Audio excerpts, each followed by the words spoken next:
Hey everybody, before we get started today, I wanted to ask a favor, and that is if you would, check out my Patreon. I am really hard at work working on my book, The Great Decoupling, and the only reason that I can do it is because of the support that I get from my audience. So with all that being said, let's get into today's video.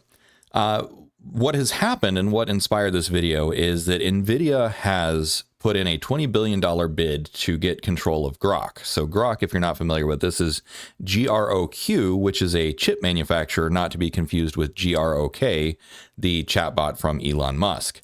Now, it is not a purchase. It's more complicated than that. And once you look into what actually is happening, it's a little bit more insidious. So let's take a look.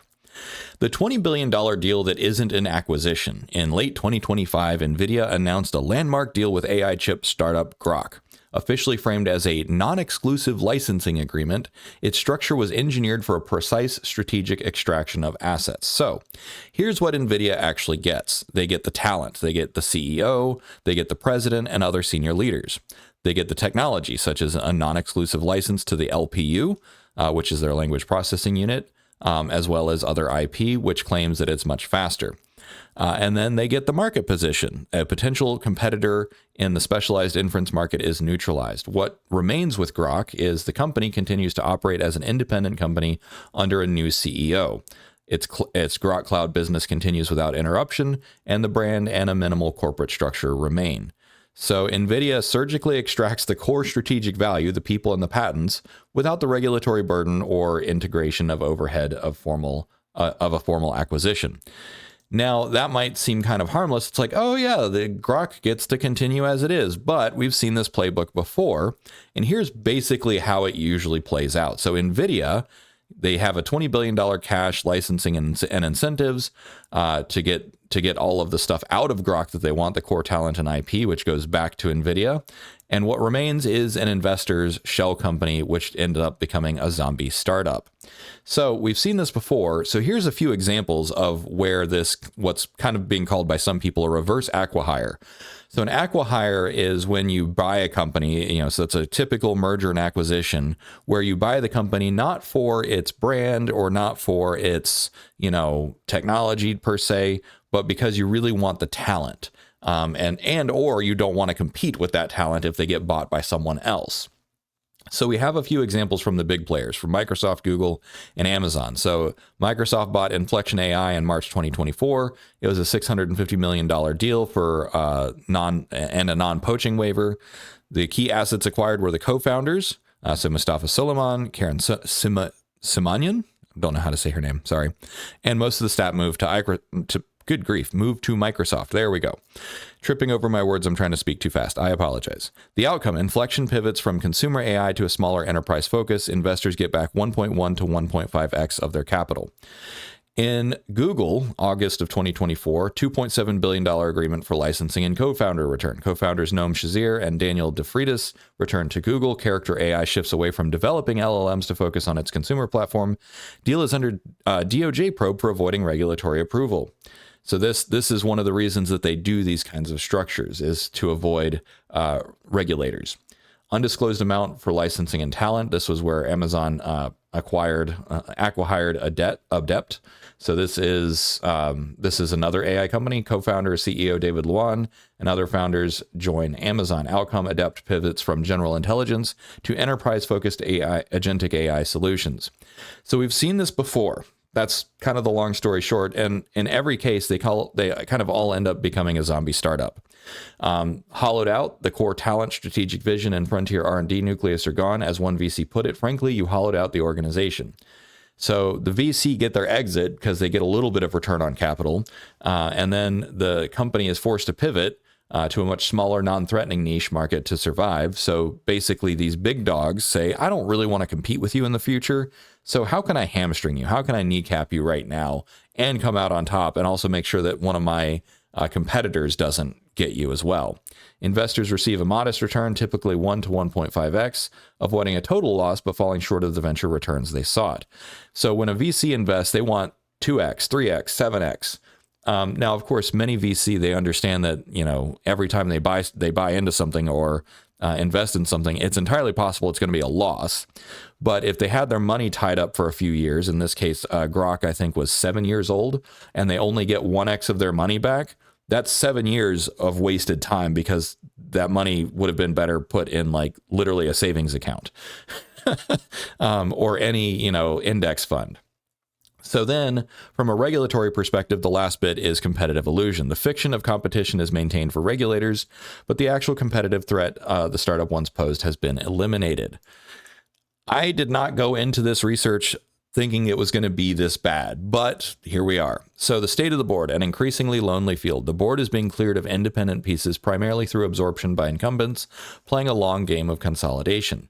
So Nvidia, the dominant player, has 80 to 90% of the data center GPU market, and all these other guys are just now husks. So Groq, husk, Sambanova, husk, Habana Labs, husk. One standout is Cerebras. So Cerebras is attempting to go public. So rather than get absorbed by a big player, hopefully what might happen is they go IPO. So that's an initial public offering where their stock gets listed. And so let's see how that might turn out in the long run. First and foremost, they have an architectural moat. Their wafer scale integration, or their wafer scale engine, solves scaling challenges by building one giant chip the size of a dinner plate, eliminating inter-chip communication bottlenecks. So they put something like 2 terabytes worth of memory on a single chip. I don't remember what it is, but it's insane. It's pretty ridiculous. So they figured out some novel chip architecture that is not just another GPU or TPU. It is scaled up to redonkulous proportions. One of the things that they serve is sovereign AI and national labs. They have very strong traction with customers who prioritize performance and security over ecosystem breadth, such as Argonne National Labs, Lawrence Livermore, and Sandia National Labs. So these are companies, or not companies, these are departments that hosts most of America's like biggest supercomputers. So they really just want stupidly fast chips that can do whatever that they're trying to do, which is train neural networks or train weather simulation models faster and cheaper. And when you put everything onto a single chip, then you get returns on time, you get returns on energy, and it just happens faster.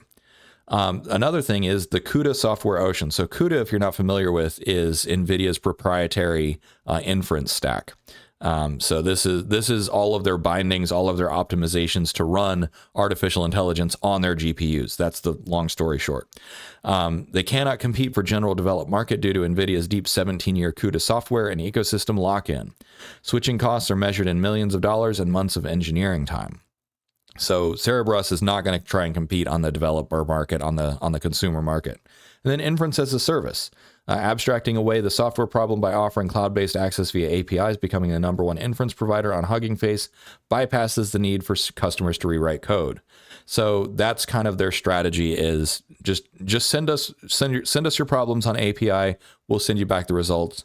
Anyone can write a REST call. You don't need to redevelop everything on CUDA. So that's what they're trying to do. They're trying to avoid competing directly with Nvidia, which means that they're just not as big of a threat, at least not on most terms, except the fact that they are an AI accelerator. And Nvidia would rather their stuff be in Argonne, Lawrence Livermore, and Sandia rather than Cerebras. But hey, when it comes down to national security, they want what's best. So the architectural moat versus a software ocean. This is the kind of the primary difference between Cerebras and Nvidia. So Cerebras has that architectural moat, which this is kind of a mandala version of their chip. If you haven't seen it, you should look it up. The wafer scale engine, or the wafer scale chip, is pretty intense. Just how big it is, and each one of them costs something like $2 million. It's pretty crazy. Then, of course, CUDA has their ecosystem, their software ecosystem, where TensorFlow and PyTorch and everyone knows how to develop on CUDA. And so if you want to use the enterprise grade GPUs, data center accelerators, you're using CUDA. That's all there is to it. There's no real viable alternative. China is working on a viable alternative, but it is, Nvidia has the first mover advantage by a long shot there. Now, that's not to say that China will not be able to succeed. It's just that it takes time to develop a mature ecosystem. So the real battlefield is not silicon. Architecturally superior hardware loses to an entrenched software ecosystem almost every time. Interoperability and control over the ecosystem is a gigantic moat. That's how Microsoft has maintained its, software dominance in business software for the last 20 or 30 years. That's what the big landmark Microsoft antitrust lawsuits were about back in the late 90s and early 2000s. So unpacking the CUDA moat. So this is kind of explaining a little bit about why, and I know that this network effects was duplicated, but this is their defense in depth strategy. So hardware, they have high performance GPUs. They figured that out for graphics. Nvidia replaced Voodoo as the best, most standard consumer graphics cards and high performance graphics cards years ago. Then they started developing CUDA also years ago. The programming model. So that's how you get access to all of those primitives that make the GPUs powerful. Then there's a whole bunch of tools and libraries built on top of it, like PyTorch and TensorFlow that we already mentioned. And so then you end up with network effects, millions of trained developers, university curricula built around CUDA, vast open source code bases, and a mature cloud ecosystem. It is very, very, very difficult to compete with that, even if you have a superior product. This is what's called path dependency. Nvidia nailed the path dependency, recognizing it's not just about having a better chip, it's about having the usability, the interoperability, and millions of people who just use your stuff by default. That's where we're at right now with GPUs and accelerators. And honestly, the reason that I wanted to make this video was because I was hoping that we would get more competition, that we would get alternatives, something like an open source version of CUDA and better chips and more chips, because more competition in this case will accelerate AI for everyone. Everyone wins if we have more competition, not if we have vendor lock-in, where Nvidia controls the majority of the market. They have what's called a natural monopoly right now. So how could the game change? If we want to break lock-in, we need a systemic shift, not just a better chip. So here's what might happen. So first and foremost, we need a credible open source stack. So we need Linux for AI, basically. So projects like Triton and MLIR could abstract the hardware, making chips from different vendors fungible if they achieve critical mass. It remains to be seen. These would need backing from the hyperscalers. So the biggest buyers, such as Google, Amazon, Microsoft, and Meta, they don't want to necessarily have to be completely dependent on Nvidia either. Their business is running cloud servers, which means if they can get the same chips for cheaper, great. But of course, Google, they have their TPUs. Amazon, I believe, is working on their own accelerators. Microsoft, they're kind of in bed with OpenAI. I'm not sure what they're doing. And I'm also not sure what Meta is doing. But, right now, if they want accelerators, they have to buy it from Nvidia, basically. They could collectively fund and demand an open source alternative to reduce their dependency and costs rather than building separate proprietary silicon. We have seen this before in other industries, like the rail industry, for instance, all the competing railroads came together decades ago to standardize on all of their signaling, all of their tracks and everything else. One of the reasons I know this is because I interviewed at the company, one of the companies that they built to standardize all of their rail coordination stuff. So it was a company that was literally like run and funded, or I don't know if it was funded, but started by literally all the railroads. So rather than competing with each other, they're like, we need to standardize so that we can cross communicate. So that's a third industrial revolution example of what we could do in the fourth industrial revolution. Next is regulatory intervention. And like a lot of people, I'm not as big a fan of regulatory intervention because that's kind of heavy-handed. I would rather see a market solution, which would be a credible open source stack and hyperscaler coordination. But another option is that antitrust action forces CUDA interoperability, mandates open standards, or blocks future reverse acqui-hires before they can neutralize competition. So the thing is, the regulators, if there is a natural monopoly, that's fine. They understand that happens. The only thing that's illegal is what's called, is trust-like behavior, is if you're trying to build a monopoly, if you're trying to artificially tip the market in your favor, then that brings antitrust behavior. But if you just have a natural monopoly because the market doesn't bear competitors, because there are markets out there that naturally tend themselves to natural monopolies, or if you're the first mover, then that's the market functioning at its maximum efficiency according to the theory of regulators. So, the question is is the market operating naturally in a natural equilibrium where Nvidia is the natural monopoly? Is that natural market forces? Yes or no? And right now, it seems like the answer is yes. So, and with this move with Groq, Nvidia is maintaining the illusion of a competitive fair market. Now, the fourth option is architectural disruption. So the emergence of a new AI paradigm, such as neuromorphic or optical computing or thermodynamic computing, for which CUDA is ill-suited, forcing a market-wide reset where everyone starts from a new baseline. This is entirely possible. CUDA just happens to have been what was in place that could accelerate the tensors that we wanted. But NVIDIA didn't really know that, hey, AI is the specific workload. And of course, and if everyone who's a gamer who wants to buy GPUs, it's like, you can't get your GPUs. They're all really expensive because everyone is buying them for AI. And the gamers are not happy about this because there's a lot more money in AI right now. And so the memory and GPUs and all that fun stuff is going away. So what this really means when you have a market that is this asymmetrical, what that really means is that there's a huge opportunity for disruption. So the question then is, who's going to disrupt the market and how? Honestly, I would say that these three solutions, a credible open source stack, hyperscaler coordination, and architectural disruption, would be ideal. We don't want to live in a world where the government has to intervene. It's good if the government can intervene, but we would really rather see the Googles, Amazons, and Microsofts and Metas put their collective thinking caps on and say, let's do something that's going to unlock a lot of power for the rest of us. So the new reality of the AI hardware chessboard. The reverse acqui-hire is the new playbook for quiet, effective consolidation in AI, neutralizing threats while minimizing regulatory scrutiny. Number 2, the field of independent challengers is shrinking, with most being absorbed, acquired at a discount, or pushed into narrow specialized niches. Number 3, NVIDIA's true compounding moat is the CUDA software system. And number 4, meaningful competition will only emerge from a systemic challenge to the software lock-in. That is the TLDR.